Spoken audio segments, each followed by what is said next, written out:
அதனால் வந்து இல்லை இவர் வந்து வழக்கமாக இதே ஹேபிச்சுவலாக இதே மாதிரி பண்ணிட்டு இருக்கிறாரு. எல்லா இதுலேயும் பார்க்கணும், தொடர்ச்சியாக இவர் வந்து சாமி இந்து சாமிகளெல்லாம் இவர் வந்து கிண்டல் அடிக்கிறாரு, கேலி பண்ணுறாரு அப்படின்னு வந்து சொல்ல முடியுமா? இது வரைக்கும் அந்த மாதிரி பண்ணியிருக்காரா? கிடையாது. இப்போ இவர் தெலுங்கில் வந்து இவருடைய படங்கள் கொஞ்சம் போகும். சந்தானது படம் வந்து கேட்டால் தமிழில் மட்டுமே இல்லை, தெலுங்குலேயும் அவருடைய படங்கள் போகும். அப்போ இந்த மாதிரியான ஒரு காட்சியை வைக்கிறது கேட்டால் தெலுங்கு ரசிகர்களை வந்து ஏற்றுப்பாங்கன்றது கூட வச்சிருக்கலாம். நான் நம்புகிறேன், அப்படி நான் நினைக்கிறேன். அந்த பாட்டை ஏன் வைக்கிறாருன்னா ஒரு வேளை வந்து தெலுங்கு ரசிகர்கள் விரும்புவான்னு கூட வச்சிருக்கலாம்.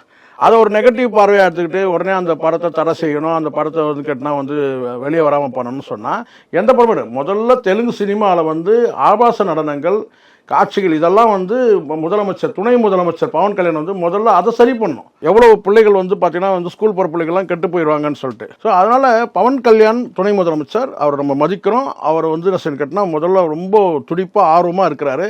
முதல்ல சினிமாவில் வரக்கூடிய இந்த ஆபாச காட்சிகள் எல்லாம் வந்து தடை செய்யணும் முதல்ல, இல்லை குறைக்கணும்.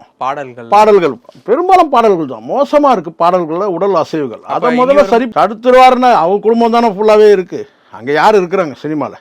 பவன் கல்யாணுடைய அண்ணன் பையன், மாமன், மச்சான், தோளம், தொப்படம், இவங்க தானே இருக்கிறாங்க. அது பண்ண மாட்டார். சரி, ஓகே, பண்ணணும். ஆனால் பண்ணுவாரான்னு தெரியல. அதை சரி பண்ணிவிட்டு அதுக்கப்புறம் நீங்கள் மற்ற ஸ்டேட்டுகளுக்கு போய் கருத்து சொல்லுங்கள், சனாதனம் குறித்து நீங்கள் பேசுங்க, எல்லாம் பண்ணுங்க.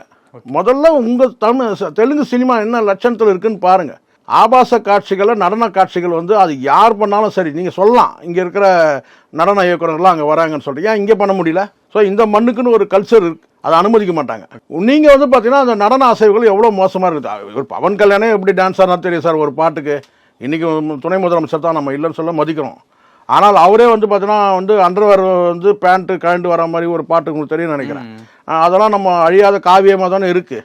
நடனங்களில் தெலுங்கானாவில் இருக்கிற மகளிர் ஆணைய தலைவி அவங்க என்ன சொன்னாங்கன்றது அதை கவனத்தில் முதல்ல எடுத்து அதுக்கான நடைமுறைப்படுத்துங்க.